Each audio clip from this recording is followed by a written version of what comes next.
ശ്രീലങ്കയ്ക്ക് പുതിയ പ്രസിഡന്റിനെ കിട്ടിയിരിക്കുകയാണ്.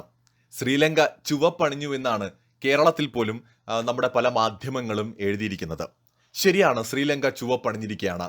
ഒരു കമ്മ്യൂണിസ്റ്റ് ആശയത്തോട് താല്പര്യമുള്ള അല്ലെങ്കിൽ ഒരു ലെഫ്റ്റ് പാർട്ടിയാണ് ഇപ്പോൾ ശ്രീലങ്കയിൽ അധികാരത്തിലേക്ക് എത്തിയിരിക്കുന്നത്.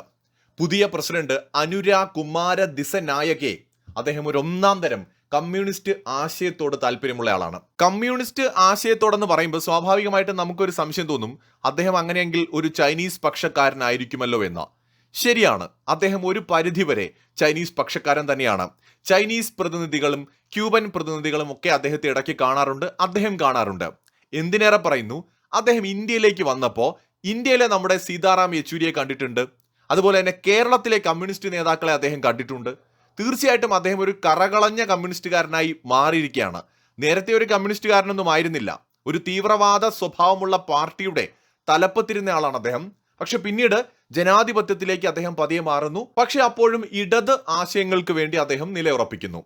അദ്ദേഹത്തിന്റെ രാഷ്ട്രീയ ചരിത്രവും ഇന്ത്യയുമായിട്ടുള്ള ബന്ധം എങ്ങനെ മുന്നോട്ട് പോകുമെന്നും ഇന്ത്യ എങ്ങനെയാണ് ഇദ്ദേഹം ജയിക്കുമെന്ന് 6 മാസം മുമ്പേ മനസ്സിലാക്കിയത് എന്നുമാണ് നമ്മൾ ഈ വീഡിയോയിലൂടെ സംസാരിക്കാൻ പോകുന്നത്. കഴിഞ്ഞ കുറെ നാളുകളായിട്ട് ശ്രീലങ്കൻ രാഷ്ട്രീയത്തിൽ വലിയ മാറ്റങ്ങൾ നമുക്ക് കാണാൻ കഴിയുമായിരുന്നു. കാരണം സാമ്പത്തിക പ്രതിസന്ധി പോലെയുള്ളവയാണ്.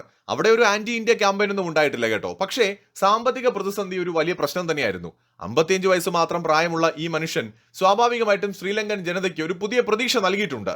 ഇദ്ദേഹം ചുരുക്കി അറിയപ്പെടുന്നത് AKD എന്ന പേരിലാണ്. അനുര കുമാര ദിസനായകെ എന്നാണ് അദ്ദേഹത്തിന്റെ പേര്. വീഡിയോയിൽ നമുക്ക് AKD എന്ന് പറഞ്ഞു തന്നെ പോവാം. അപ്പോ ഇദ്ദേഹം സ്വാഭാവികമായിട്ട് ഒരു വ്യത്യസ്തമായ ആശയം അവിടെ അവതരിപ്പിക്കാൻ ശ്രമിച്ചിരുന്നു. ഇദ്ദേഹത്തിന്റെ ചരിത്രത്തെക്കുറിച്ച് പറയുന്നതിന് മുമ്പ് റീസെന്റ് ആയിട്ട് നടന്ന ചില കാര്യങ്ങൾ പറയാം. കഴിഞ്ഞ ഫെബ്രുവരിയിൽ ഇദ്ദേഹത്തെ ഇന്ത്യയിലേക്ക് ക്ഷണിക്കുകയാണ്. പരമ്പരാഗതമായിട്ട് ഇന്ത്യ അവിടെ സപ്പോർട്ട് ചെയ്യുന്ന ചില വ്യക്തികളോ പാർട്ടികളോ ഒക്കെ ഉണ്ട്. അതായത് ഇന്ത്യൻ അനുകൂലമായിട്ടുള്ള നിലപാടുകൾ എല്ലാ കാലവും സ്വീകരിക്കുന്ന പാർട്ടികൾ. അങ്ങനെ നമ്മൾ നോക്കിക്കഴിഞ്ഞാൽ ഇപ്പോഴത്തെ അവിടുത്തെ പ്രസിഡന്റ് ആയിട്ടുള്ള വിക്രമസിംഗെ ഒരു ഇന്ത്യൻ അനുകൂലിയാണ്. അദ്ദേഹം ഇന്ത്യക്ക് പ്രിയപ്പെട്ട ഒരാളാണ്, റനിൽ വിക്രമസിംഗെ.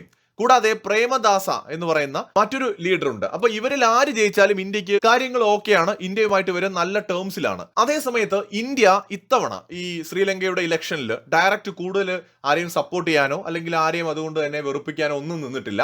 ഇന്ത്യ ഒരു തന്ത്രപരമായ ഒരു നിലപാടാണ് ശ്രീലങ്കൻ തെരഞ്ഞെടുപ്പിൽ സ്വീകരിച്ചത്. ഇന്ത്യൻ ഗവൺമെന്റും നമ്മുടെ ഏജൻസികളും ഒരുപക്ഷെ സസൂക്ഷ്മം ലങ്കയിലെ തെരഞ്ഞെടുപ്പിനെ നിരീക്ഷിച്ചിട്ടുണ്ടാകണം. അവിടെയാണ് ഈ JVP അഥവാ ജനതാ വിമുക്തി പെരമുന എന്ന് പറയുന്ന പാർട്ടിയുടെ നേതാവിനും ആ പാർട്ടിക്കും ജനങ്ങൾക്കിടയിൽ ഒരു സ്വീകാര്യത കിട്ടുന്നതായിട്ട് ഇന്ത്യ ശ്രദ്ധിച്ചിട്ടുണ്ടാവുക. ഒരുപക്ഷെ ഇന്ത്യൻ ഏജൻസികളുടെ പ്രവർത്തന ശൈലി നമുക്ക് വ്യക്തമായിട്ട് അറിയില്ലെങ്കിൽ കൂടി നമുക്ക് ഊഹിക്കാവുന്നതേ ഉള്ളൂ. ശ്രീലങ്കയിൽ നടക്കാൻ പോകുന്ന തെരഞ്ഞെടുപ്പിൽ ചിലപ്പോൾ JVPയുടെ നേതൃത്വത്തിലുള്ള മുന്നണി ജയിച്ചേക്കും എന്ന ഇന്ത്യക്ക് കൃത്യമായിട്ടൊരു സൂചന ഗ്രൗണ്ട് ലെവലിൽ തന്നെ കിട്ടിയിട്ടുണ്ടാകണം. അതുകൊണ്ട് തന്നെ ഇന്ത്യ എന്ത് ചെയ്തെന്ന് വെച്ചാൽ ഈ AKDയെ നേരെ ഇന്ത്യയിലേക്ക് വിളിക്കുകയാണ്. കഴിഞ്ഞ ഫെബ്രുവരിയിൽ അദ്ദേഹം ഇന്ത്യയിൽ എത്തുന്നു. ഇന്ത്യയുടെ വിദേശ നയങ്ങളിൽ നിർണായക പങ്ക് വഹിക്കുന്ന ദേശീയ സുരക്ഷാ ഉപദേഷ്ടാവ് കൂടിയായിട്ടുള്ള നമ്മുടെ അജിത് ഡോവലുമായിട്ട് ചർച്ച നടത്തുന്നു. ഇന്ത്യയുടെ ഫോറിൻ മിനിസ്റ്റർ S ജയശങ്കറുമായിട്ടും ഇദ്ദേഹം ചർച്ച നടത്തുന്നുണ്ട്. വളരെ രഹസ്യ സ്വഭാവമുള്ള ചർച്ചകൾ നടന്നു എന്ന് സൂചനകളുണ്ട് ആ സമയത്തെ മാധ്യമ റിപ്പോർട്ടുകളിൽ. ഇദ്ദേഹം ഇവരോടൊപ്പം ചർച്ച നടത്തുന്നതായിട്ട് സ്വന്തം ട്വിറ്റർ അക്കൗണ്ടിനകത്തും ഇദ്ദേഹം ഷെയർ ചെയ്തിട്ടുണ്ടായിരുന്നു. സോ ഇതേ സമയത്ത് തന്നെ അദ്ദേഹം നമ്മുടെ ഗുജറാത്തിൽ പോവുകയും ഗുജറാത്ത് മുഖ്യമന്ത്രിയുമായിട്ടും അവിടെയുള്ള മറ്റ് ബിസിനസ് സംരംഭകരുമായിട്ടും നേതൃത്വമായിട്ടും ഒക്കെ ചർച്ചകൾ നടത്തിയിരുന്നു. അക്കൂട്ടത്തിൽ അദ്ദേഹം സീതാറാം യെച്ചൂരിയെ കണ്ടിട്ടുണ്ട്. നമ്മുടെ കേരളത്തിലെ കമ്മ്യൂണിസ്റ്റ് നേതാക്കളെയും കണ്ടിട്ടുണ്ട്. 3-4 ദിവസത്തെ ഒരു ട്രിപ്പിനാണെന്ന് തോന്നുന്നു അദ്ദേഹം ഇന്ത്യയിൽ വന്നത്. ഇദ്ദേഹം ഇതിനിടയിൽ കാനഡയിൽ പോയിട്ടുണ്ട്, അദ്ദേഹം ജപ്പാനിൽ പോയിട്ടുണ്ട്. അങ്ങനെ ലോകത്തെ പല രാജ്യങ്ങളിലും അദ്ദേഹം സന്ദർശനം നടത്തിയിട്ടുണ്ടെങ്കിലും നമുക്കറിയാലോ ഇന്ത്യയുമായിട്ടുള്ള ശ്രീലങ്കയുടെ ഒരു ഇരിപ്പോശം. അപ്പൊ ഇന്ത്യയിലേക്ക് വരുമ്പോൾ ആ ചർച്ചയ്ക്ക് വലിയ പ്രാധാന്യമുണ്ട്. പ്രത്യേകിച്ച് അജിത് ഡോവലിനെയും S ജയശങ്കറിനെയും കാണുമ്പോൾ. ഈവൻ S ജയശങ്കറിനെ മാത്രം കണ്ടാലും കുഴപ്പമില്ലായിരുന്നു, അജിത് ഡോവലിനെ കൂടി കണ്ടിട്ടുണ്ട്.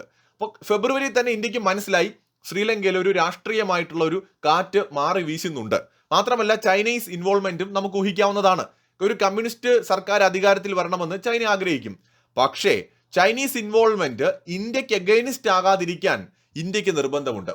ശ്രീലങ്ക ഒരു വലിയ സാമ്പത്തിക പ്രതിസന്ധിയിലേക്ക് പോയപ്പോൾ നമ്മൾ വലിയ മഹാന്മാരായതുകൊണ്ടോ ഇവിടെ പണം കുമിഞ്ഞുകൂടി കിടന്നിട്ടോ അല്ല നമ്മൾ ശ്രീലങ്കയെ സഹായിച്ചത്.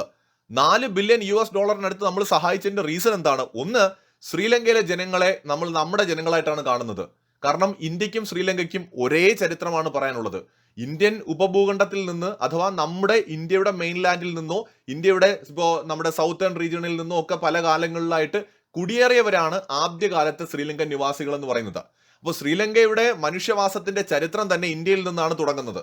ആദ്യമായിട്ട് അവിടെ ബുദ്ധിസം എത്തിയത് ഇന്ത്യയിൽ നിന്നാണ് ശ്രീലങ്കയിലെ ഒരു പുതിയ സിവിലൈസേഷൻ ഉണ്ടാവുന്നത് തന്നെ. സോ ഇന്ത്യയുടെ ഒരു സഹോദര രാജ്യമാണ് ശ്രീലങ്ക.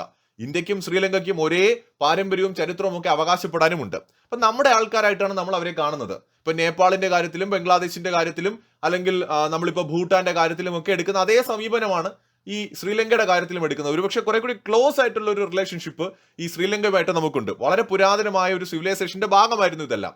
ഇന്ത്യയിലെ പല രാജാക്കന്മാരുടെയും ഭരണകാലത്ത് ശ്രീലങ്ക ഇന്ത്യയുടെ ഭാഗമായിരുന്നു, ചോള സാമ്രാജ്യ കാലഘട്ടത്തിലടക്കം. സോ അതുകൊണ്ട് തന്നെ ഒന്നത്. രണ്ട്, ചൈനീസ് ഇൻവോൾവ്മെന്റ് ആണ്. ഹമ്പൻതോട്ട തുറമുഖത്തിൽ ചൈന പിടിമുറുക്കിയതും അതിന്റെ പിന്നാലെ ശ്രീലങ്കയിൽ പിടിമുറുക്കാനായിട്ട് കാലാകാലങ്ങളായി ചൈന ശ്രമിക്കുന്നതും സ്വാഭാവികമായിട്ടും ഇന്ത്യ തടയിടാൻ ആഗ്രഹിക്കുന്നുണ്ട്. അപ്പോൾ ചൈന കാരണം ഒരു സാമ്പത്തിക പ്രതിസന്ധിയിലേക്ക് പോയ ശ്രീലങ്കയെ രക്ഷിക്കുക എന്ന ദൗത്യത്തിലൂടെ ശ്രീലങ്കൻ ജനതയുടെ പിന്തുണ ഉറപ്പുവരുത്തുകയും ഒപ്പം ഈ ഒരു രാജ്യത്ത് ചൈനയ്ക്കുള്ള ഇൻവോൾവ്മെന്റ് കുറയ്ക്കുകയും ചെയ്യുക എന്നതും ഇന്ത്യയുടെ ഒരു അജണ്ടയായിരുന്നു. അപ്പൊ അതുകൊണ്ടാണ് നമ്മൾ ഇത്രയും പണം അവിടെ മുടക്കിയത്.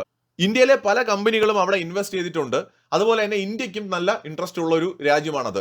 ഇന്ത്യ അതുകൊണ്ട് തന്നെ പല നിക്ഷേപങ്ങളും അവിടെ നടത്തിയിട്ടുണ്ട്. സോ ഇന്ത്യക്ക് അങ്ങനെ പെട്ടെന്ന് അവിടെ കാര്യങ്ങൾ ഇന്ത്യക്ക് അഗെയിൻസ്റ്റ് ആയിട്ട് പോകുന്നതായിട്ട് കാണാൻ പറ്റില്ല. അതുകൊണ്ടാണ് ബംഗ്ലാദേശിലെ സാഹചര്യമല്ല ശ്രീലങ്കയിലത്. അപ്പൊ ഇന്ത്യ ഗവൺമെന്റ് ഇത് മനസ്സിലാക്കി വളരെ മുമ്പ് തന്നെ, അഥവാ ഈ പറയുന്ന നമ്മുടെ AKD ജയിക്കുകയാണെങ്കിൽ ഇന്ത്യക്ക് അഗെയിൻസ്റ്റ് ആയിട്ട് അയാൾ പോകാതിരിക്കാൻ വേണ്ട കാര്യങ്ങളൊക്കെ എന്തായാലും ചെയ്തിട്ടുണ്ടാവും.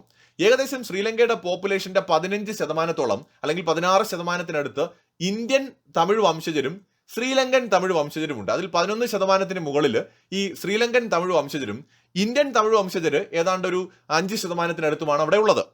എല്ലാം കൂടി ഒരു 16% തമിഴ് വംശജർ അവിടെ ഉണ്ട്. അപ്പൊ ഇതെന്നും ഇന്ത്യയുടെ ഒരു പിടിവള്ളി തന്നെയാണ്.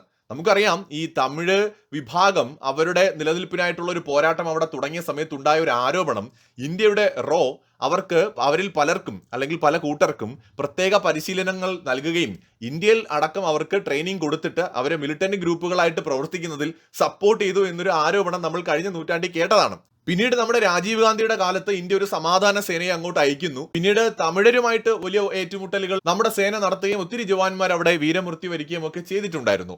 മാത്രമല്ല പിന്നീട് ഇതേ ശ്രീലങ്ക, നമ്മുടെ സഹായം ചോദിച്ച ശ്രീലങ്ക തന്നെ ഇപ്പൊ നമ്മുടെ മുഹമ്മദ് മൊയ്സു പറഞ്ഞതുപോലെ ഇന്ത്യൻ പട്ടാളം പുറത്തു പോകണമെന്ന് ആവശ്യപ്പെടുന്ന ഒരു സ്ഥിതിയൊക്കെ ഉണ്ടായി. പിന്നീട് രാജീവ് ഗാന്ധിയുടെ ജീവൻ നഷ്ടമാവുന്നതിന് പോലും കാരണമായത് നമ്മൾ സമാധാന സേനയെ അങ്ങോട്ട് അയച്ചതാണ്. അപ്പൊ LTTയുടെ നാശത്തിന് തുടക്കമാവുന്നത് അപ്പോഴാണ്. പിന്നീട് മഹിന്ദ രാജപക്സെ അധികാരത്തിലേക്ക് വരുന്ന സമയത്ത് അദ്ദേഹം പൂർണ്ണമായിട്ടും LTTയെ തുടച്ചു മാറ്റിയിട്ടുണ്ട്. എങ്കിലും അവരുടെ വേരുകൾ ഇപ്പോഴും അവിടെ പലയിടങ്ങളിലും ഉണ്ട്. പക്ഷേ ഇന്ത്യ ഇപ്പോൾ LTTയെ സപ്പോർട്ട് ചെയ്യുന്നില്ല. അതുകൊണ്ട് മാത്രമാണ് LTTക്ക് ഇന്ന് നിലനിൽപ്പില്ലാതെ പോയത്. മറിച്ച് ഇന്ത്യ സപ്പോർട്ട് ചെയ്തിരുന്നുവെങ്കിൽ ശ്രീലങ്ക ഒരുപാട് ബുദ്ധിമുട്ടിയേനെ. അപ്പൊ അതുകൊണ്ട് ഇന്ത്യയെ പിണക്കി കഴിഞ്ഞാൽ ശ്രീലങ്കയ്ക്ക് ഒരുപാട് പ്രശ്നങ്ങൾ വരും. മാത്രമല്ല ഇന്ത്യ ശ്രീലങ്കയെ യാതൊരു തരത്തിലും അവരുടെ ഇന്റേണൽ പൊളിറ്റിക്സിനകത്ത് ഇടപെടുകയോ അവരെ ഏതെങ്കിലും തരത്തിൽ ദ്രോഹിക്കാൻ ശ്രമിക്കുകയോ അല്ലെങ്കിൽ ഇന്ത്യയുടെ നയങ്ങൾ അവരുടെ മേൽ അടിച്ചേൽപ്പിക്കാൻ ശ്രമിക്കുകയോ ഒന്നും ചെയ്യുന്നില്ല. ഒരു വലിയേട്ടൻ കളിച്ചുകൊണ്ട് ശ്രീലങ്കയെ ഒരു തരത്തിലും ബുദ്ധിമുട്ടിക്കുന്നില്ല. അവർക്കൊരു സാമ്പത്തിക പ്രതിസന്ധി ഉണ്ടായപ്പോൾ പോലും നമ്മൾ അവരെ ഹെൽപ്പ് ചെയ്തിട്ടേ ഉള്ളൂ. ശ്രീലങ്കയും ചൈനയും തമ്മിൽ നടത്തുന്ന ട്രേഡിലും ഇന്ത്യക്ക് യാതൊരു പ്രശ്നവുമില്ല. അവർ തമ്മിൽ ഡെവലപ്മെന്റ്സ് ആയിക്കോട്ടെ, ട്രേഡ് ആയിക്കോട്ടെ. പക്ഷെ ഇന്ത്യയുടെ സെക്യൂരിറ്റിക്ക് പ്രശ്നം ഉണ്ടാകുന്ന കാര്യങ്ങൾ ശ്രീലങ്ക ചെയ്യുമ്പോഴാണ് ഇന്ത്യ ഇടപെടേണ്ടി വരുന്നത്. ഇന്ത്യയും ശ്രീലങ്കയും തമ്മിൽ പല കരാറുകളുമുണ്ട്, ഓൾറെഡി നമ്മുടെ ഭൂട്ടാനും ഒക്കെ ആയിട്ടുള്ളതുപോലെ. പ്രത്യേകിച്ച് വിദേശ നയത്തിലും സെക്യൂരിറ്റിയുടെ കാര്യത്തിലുമൊക്കെ ഇന്ത്യൻ ഓഷനിൽ പിടിമുറുക്കാനായിട്ട് കുറെ കാലമായി ചൈന ശ്രമിക്കുന്നുണ്ട്. അതിന്റെ ഭാഗമായിട്ടാണ് മുഹമ്മദ് മൊയ്സുവിനെ കൊണ്ടുവന്നതും അവര് ഈ മാലി ദ്വീപിനകത്ത് ഒരു അട്ടിമറി നടത്തിയതും ആന്റി ഇന്ത്യ ക്യാമ്പയിൻ നടത്തിയതും. സമാനമായ രീതിയിൽ ചൈനയും അമേരിക്കയും തമ്മിലുള്ള പിടിവലിയുടെ ഭാഗമാണ് ഇപ്പോൾ ബംഗ്ലാദേശിൽ കാണുന്ന കാര്യങ്ങൾ. അതും ആന്റി ഇന്ത്യ മൂവ്മെന്റ് ആയിട്ട് മാറിയിട്ടുണ്ട്. നേപ്പാളിനെ കമ്മ്യൂണിസ്റ്റ് രാജ്യമാക്കിക്കൊണ്ട് നേപ്പാളിൽ കമ്മ്യൂണിസം കൊണ്ടുവന്നുകൊണ്ട് ചൈന അവിടെയും ഇന്ത്യക്കെതിരായ നീക്കങ്ങൾക്ക് ശ്രമിച്ചുവെങ്കിലും ഇന്ത്യ അതിനെ നൈസായിട്ട് കൈകാര്യം ചെയ്യുന്നുണ്ട്. ഇപ്പോഴും ഇന്ത്യക്ക് ഇന്ത്യയുടെ കൺട്രോൾ ഒരു പരിധി വരെ നിർത്താൻ കഴിയുന്നുണ്ട്. പക്ഷെ അപ്പോഴും നമുക്കറിയാം കമ്മ്യൂണിസ്റ്റ് ആശയത്തിന്റെ ഒരു കുഴപ്പം, അവർ കമ്മ്യൂണിസ്റ്റ് രാജ്യങ്ങളോട് തന്നെയായിരിക്കും കൂടുതൽ അടുത്ത് നിൽക്കുക. ആ ഒരു പ്രശ്നം എന്നും ഇന്ത്യക്ക് നേരിടേണ്ടി വരും. ഇന്ത്യയിൽ കമ്മ്യൂണിസ്റ്റ് പാർട്ടി അത്ര സ്ട്രോങ് അല്ല. മാത്രമല്ല ഇന്ത്യയിലെ ഈ കമ്മ്യൂണിസ്റ്റ് പാർട്ടിയും ഭരണകക്ഷികളും തമ്മിൽ പ്രഥമ ദൃഷ്ടിയാൽ ശത്രുതയിലായതുകൊണ്ട് തന്നെ സ്വാഭാവികമായിട്ട് ആ ഒരു ഇൻഫ്ലുവൻസ് നമുക്ക് ഇവിടെ ഉപയോഗിക്കാൻ കഴിയുമെന്നറിയില്ല. എന്തായാലും ഇന്ത്യൻ കമ്മ്യൂണിസ്റ്റ് പാർട്ടിയോട് നല്ല താല്പര്യമാണ് നമ്മുടെ ഇപ്പോഴത്തെ ശ്രീലങ്കൻ പ്രസിഡന്റിനുള്ളത്. പക്ഷെ അത് നമുക്ക് പൊളിറ്റിക്കലി എന്തെങ്കിലും ബെനിഫിറ്റ് തരുമെന്ന് ചോദിച്ചാൽ വലിയ സംശയമാണ്. പക്ഷേ മോദി സർക്കാരുമായിട്ട് അദ്ദേഹത്തിന്റെ ഗവൺമെന്റ് സഹകരിച്ച് പ്രവർത്തിക്കുകയാണെങ്കിൽ അത് രണ്ട് രാജ്യങ്ങൾക്കും ഗുണമാണ്. കാരണം സെൻട്രൽ ഗവൺമെന്റ് എന്ന് പറയുന്നത് BJP ഗവൺമെന്റ് ആണ്. സോ അവരുമായിട്ട് സഹകരിച്ച് പ്രവർത്തിക്കാൻ ഈ AKD തയ്യാറാകേണ്ടതുണ്ട്. ഒരുപക്ഷെ ഇന്ത്യയുടെ രഹസ്യാന്വേഷണ വിഭാഗങ്ങളും നമ്മുടെ ഡോവലും അതുപോലെ ജയശങ്കറും ഒക്കെ അതിനുവേണ്ട കരുക്കൾ നീക്കി നീക്കിയിട്ടുണ്ടാകും. ഇദ്ദേഹം കൂടുതൽ ചൈനയുമായിട്ട് അടുക്കുകയും ഇന്ത്യയുടെ സെക്യൂരിറ്റിക്ക് ഭീഷണിയാവുന്ന തരത്തിൽ ചൈനയ്ക്ക് കൂടുതൽ സ്വാധീനം ചെലുത്താൻ ശ്രീലങ്കയിൽ അവസരം കൊടുക്കുകയും ചെയ്താൽ ഇന്ത്യ ശ്രീലങ്ക ബന്ധം മോശമാകും. പിന്നെ ഈ പുതിയ നമ്മുടെ ശ്രീലങ്കൻ പ്രസിഡന്റിന്റെ ഒരു ഹിസ്റ്ററി പരിശോധിച്ചാൽ അദ്ദേഹത്തിന്റെ ഇപ്പോഴത്തെ പാർട്ടി എന്ന് പറയുന്നത് അത് ശരിക്കും ഒരു മിലിറ്റന്റ് സ്വഭാവമുള്ള പാർട്ടിയാണ്. അദ്ദേഹത്തിന്റെ പാർട്ടി എക്കാലവും ഇന്ത്യ എഗെയിൻസ്റ്റ് നിലപാടെടുത്തിട്ടുള്ള പാർട്ടിയാണ്. ഈവൻ അദാനിക്കെതിരായിട്ടുള്ള നിലപാട് പോലും റീസെന്റ് ആയിട്ട് ഇദ്ദേഹം എടുത്തിട്ടുണ്ട്. കാരണം അദാനി ഉപയോഗിച്ചുകൊണ്ട് ഇന്ത്യ ചില ഇൻവെസ്റ്റ്മെന്റ് ഒക്കെ ശ്രീലങ്കയിൽ നടത്തിയിട്ടുണ്ട്. ഒരു പോർട്ടിന്റെ ടെർമിനലിന്റെ നിർമ്മാണം, അങ്ങനെ ഒരുപാട് കാര്യങ്ങൾ ഇന്ത്യ അവിടെ ഇൻവോൾവ് ആയിട്ടുണ്ട്. സോ ഇതിനെയൊക്കെ എഗെയിൻസ്റ്റ് ഉള്ള ഒരു നിലപാടാണ് ഇദ്ദേഹത്തിനുള്ളത്. അതുമാത്രമല്ല, ഇവിടെ നമ്മൾ കാണേണ്ട മറ്റൊരു പ്രധാനപ്പെട്ട കാര്യം കൂടിയുണ്ട്. ഇദ്ദേഹം മുൻകാലങ്ങളിൽ ഈ തമിഴരുമായിട്ട് നടന്ന പ്രശ്നങ്ങളിൽ തമിഴ് വംശജർക്കെതിരായിട്ട് നിലപാടെടുത്ത ആളാണ്. LTTക്ക് ഓപ്പോസിറ്റ് ആയിട്ട് ഒരു മിലിറ്റന്റ് ഗ്രൂപ്പിനെ ഫോം ചെയ്ത് അതിനുവേണ്ടി വർക്ക് ചെയ്തിട്ടുള്ള ആളും കൂടിയാണ് ഇദ്ദേഹം. ഇദ്ദേഹത്തിന്റെ പാർട്ടിയായിട്ടുള്ള ഈ ജനതാ വിമുക്തി പെരമുന എന്ന് പറയുന്ന പാർട്ടി മറ്റു കുറെ പാർട്ടികളുമായി ചേർന്നുകൊണ്ട്, ചെറിയ പാർട്ടികളുമായിട്ടൊക്കെ ചേർന്നുകൊണ്ട് ഒരു സഖ്യം ഉണ്ടാക്കിയിട്ടുണ്ട്. NPP എന്ന് പറയുന്ന സഖ്യം, നാഷണൽ പീപ്പിൾസ് പവർ എന്ന് പറയുന്ന സഖ്യം. ഈ സഖ്യമാണ് മത്സരിച്ചത് തെരഞ്ഞെടുപ്പിൽ. 42.31% വോട്ട് ഇവർക്ക് കിട്ടി. അതേസമയത്ത് ഇപ്പൊ പ്രതിപക്ഷ നേതാവായിട്ട് മാറാൻ പോകുന്നത് സമാഗി ജന ബലവേഗ എന്ന് പറയുന്ന SJB എന്ന് പറയുന്ന പാർട്ടിയാണ്. ആ പാർട്ടിയുടെ സ്ഥാനാർത്ഥിയായ സജിത്ത് പ്രേമദാസ, അദ്ദേഹം ഒരു ഇന്ത്യൻ അനുകൂലിയാണ്. 32.8% വോട്ട് അദ്ദേഹത്തിന് കിട്ടി. നിലവിലെ പ്രസിഡന്റ് റനിൽ വിക്രമസിംഗയ്ക്ക് 17.2% വോട്ടും കിട്ടിയിട്ടുണ്ട്. അദ്ദേഹമാണ് മൂന്നാമതെത്തിയത്. മുൻ പ്രസിഡന്റ് മഹിന്ദ രാജപക്സെയുടെ മകന്, അതായത് അദ്ദേഹത്തിന്റെ പാർട്ടിയുടെ പേരെന്ന് പറയുന്നത് ശ്രീലങ്ക പൊതുജന പെരുമുന എന്നാണ്. അപ്പോൾ അദ്ദേഹത്തിന്റെ മകൻ നമൽ രാജപക്സെക്ക് ഏകദേശം 3% വോട്ടും കിട്ടി. ചുരുക്കി പറഞ്ഞാൽ ഈ മൂന്നാമത് രണ്ടാമത് ഒക്കെ ആയിട്ട് വന്ന പാർട്ടികൾ ഇവരൊന്നിച്ച് നിന്നിരുന്നുവെങ്കിൽ ഈ പറയുന്ന NPPയെ പരാജയപ്പെടുത്താൻ കഴിയുമായിരുന്നു. അപ്പൊ അതുകൊണ്ട് ഇപ്പോഴും രാഷ്ട്രീയമായി നോക്കിക്കഴിഞ്ഞാൽ ഭാവിയിൽ തീർച്ചയായിട്ടും ഇപ്പോഴത്തെ സർക്കാരിനെ മറച്ചിടാനുള്ള ഒരു ശക്തി ഓപ്പോസിഷൻ ഉണ്ട്. അപ്പൊ ഇന്ത്യക്ക് എഗെയിനിസ്റ്റ് ആയിട്ട് നമ്മുടെ അനുരാഗ് കുമാര ദിസനായികെ പോവുകയാണെങ്കിൽ പ്രതിപക്ഷ പാർട്ടികളെല്ലാം തന്നെ ഇപ്പോൾ ശ്രീലങ്കയിലുള്ളത് ഏതാണ്ട് ഇന്ത്യൻ അനുകൂലികളാണ്. അവരെ ഉപയോഗിച്ചുകൊണ്ട് ഇന്ത്യക്ക് തീർച്ചയായിട്ടും പലതും ചെയ്യാൻ പറ്റും. മാത്രമല്ല, ഇന്ത്യയെ ഒഴിവാക്കിക്കൊണ്ടൊരു നിലനിൽപ്പ് സാധ്യമല്ല എന്ന് ഇദ്ദേഹത്തിനും അറിയാം.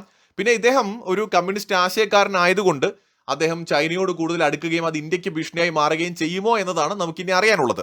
എന്തായാലും ഇന്ത്യ ഗവൺമെന്റ് കാര്യങ്ങൾ സസൂക്ഷ്മം നിരീക്ഷിക്കുന്നുണ്ട്. ഇന്ത്യക്ക് വളരെ മുമ്പ് തന്നെ അറിയാമായിരുന്നു ഇദ്ദേഹം ചിലപ്പോൾ ജയിച്ചേക്കുമെന്ന്. അതുകൊണ്ട് തന്നെയാണ് ഇന്ത്യ നേരത്തെ തന്നെ കരുക്കൾ നീക്കി തുടങ്ങിയത്. ഇനിയൊക്കെ നമുക്ക് വഴിയെ നോക്കാം. മറ്റൊരു വീഡിയോയുമായി വീണ്ടും കാണാം.